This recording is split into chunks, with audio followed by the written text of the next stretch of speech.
Named James Blackman as the starter. Can you just talk a little bit about what went into that decision for you guys as a staff?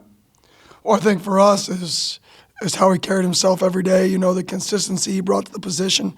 You know, at that position, consistency is the mark of a champion, and he showed that throughout camp. He showed the work ethic and the intensity in every single rep, whether that was an individual drill or a team drill. He showed us that he can do those things. And at the same time, his leadership ability off the field, his teammates love him, his teammates follow him. He has the respect of his teammates. So I think it was just a combination of a bunch of things that led us to that decision.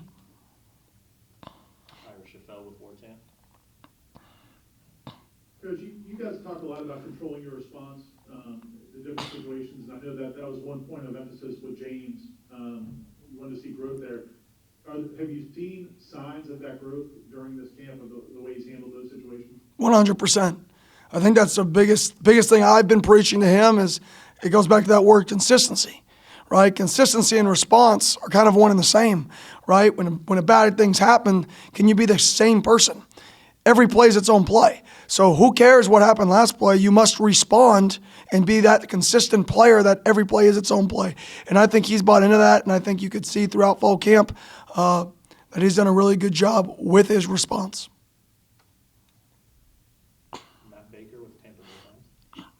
Hey, Kenny, how far has James come just with his knowledge of the offense? Obviously, he's had to deal with a lot mentally over his career. How far has he come learning the system with you guys?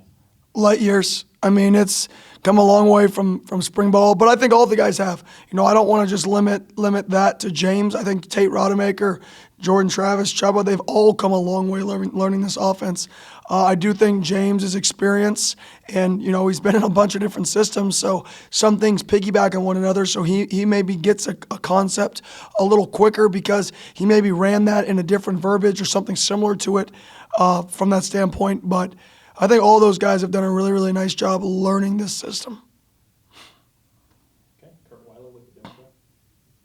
Hey, Kenny, you mentioned experience. I guess how much does that play a role in this? Be it someone, whether how quickly he'll learn the offense or just having that in-game experience, how valuable do you think that was for him during all this? It really added no value for our evaluation process. You know, we went into it completely clean slate. I think that experience only really, you know, when you go through things, you go through things. That's part of it. And I think that experience helped him in terms of adapting to maybe some of our schemes quicker because he may have been exposed to more schemes than, you know, a true freshman had. So I think things like that, the experience may have helped. But from a football standpoint, from what we were looking for, you know, that had no effect on the decision. He earned the starting quarterback job, and I'm extremely proud of him. Hey, Coach, something that you all talked about last week was just a frustration with the offense and its inability to be consistent with self-inflicted mistakes. I hear your voice a little bit hoarse today. Is that just the intensity from game week, or are you still kind of yelling at them for that consistency? If I'm not hoarse, then you should ask what is wrong. Okay, this is normal. This is my seasoned voice. There will be about 4 months out of the year that I don't sound like this. Or if we have a day or 2 days off, I may get it back. But this is really my voice for the next 4 months. Pat Burnham with Osceola. Hey, Coach, obviously y'all named James the starter, but is there a plan for the backup, whatever that is, Jordan or Tate, to get them in the game or into a game as quickly as possible, given the unknowns of this season as it surrounds COVID and also with them being new in the system as well? Well, from a backup standpoint, all those guys are still competing. I mean, and that's the one thing, I mean, named a starter, but we're still competing. And that's what I told him when we got off the field, whether it's starting job, backup, competition never ends. And everybody every day need to push one another to be the very best they can be. So I know there's not a clear backup. There's not a backup.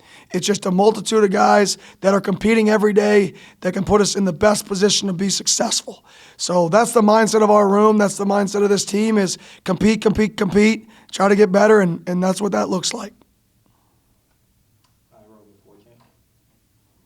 Last time we did talk to you, as Perry mentioned, you weren't in a great place after the second scrimmage. what did you see from the offense this past week? Coach Norvell seemed to indicate that he's seen some positive growth over that time. Oh, a lot of response. You know, you saw guys come out and just execute. You saw guys come out and just do their job with high effort. You know, football is a really simple game. You got to get 11 guys, right, doing their job and going full speed. That's really it. And then guess what? The schemes, all that matters, right? Create numbers, leverage, angles, grass, all that stuff matters. But at the end of the day, if we can get 11 guys to give unbelievable effort and do the little things they're supposed to do, we're going to be successful. And we saw that last week, and we had success. It's amazing how that works. Aslan with Warchant. You mentioned competition at the running back spot. What's LaDainian sort of done for that segment? He's been doing a great job. I mean, that's a guy who has some dynamic playmaking ability. I love the kid, personality, work ethic. He's done a really, really nice job for us. Kurt with the Democrat. Since we last talked to you, we heard about Isaiah Bolden kind of moving to your side of the ball. I guess, what have you seen from him at receiver, and who else have you really seen it stand out? Maybe the guys who aren't you don't know what you have in them maybe coming into the year. Yeah, well, have you ever seen a lightning bolt? That's what Isaiah Bolden reminds me of. He is fast. He's just fast. You know, when he's on the field and he's running home run post or any sort of vertical route, he's fast. And that's the one thing, I mean, you can't coach speed. If somebody's fast, he's fast. There's no scheme around it. He's going to go fast. And that's what you see when you see him. And he's working every day to be better and to readapt to the wide receiver position. In terms of some other guys, you know, I think Jordan Young's had a really nice camp. I really do. I think he's done a really good job for us at the wideout position.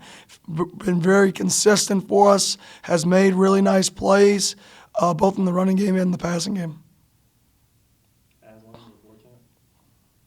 Coach Norvell mentioned there were several players that were not able to get through the entire practice because you guys are kind of in a game week mode.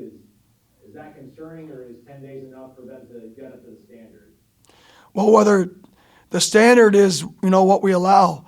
And we're just going to have to do a great job at coaches managing that. I think that's going to dictate a lot of teams this year, not just us, is managing those players and understanding what they can handle within a game and substitution patterns. I think all those things are going to be huge and critical parts of the game because of, you know, the situation this summer and kids maybe not being as in great a shape as they normally are this time of year. But I think our guys are pushing through it and doing everything they can to get better. And all we can control is today and then tomorrow. And we're going to just get better tomorrow, then better the next day. And where we are in 10 days, I can't tell you. But I can tell you this, it's going to be better than it was today. All right, last question will be from Aslan. I don't know if you give any thought to the fact that, you know, stadiums are not going to be near capacity. Will that affect the way that you guys call in plays, signal in plays? Will you, I mean, you know, we talk about silent counts. I mean, are you guys going to have to do that as well so that the opposing team can't hear what you guys do? We're not going to have to. I mean, that's not a process for us in any way, shape, or form.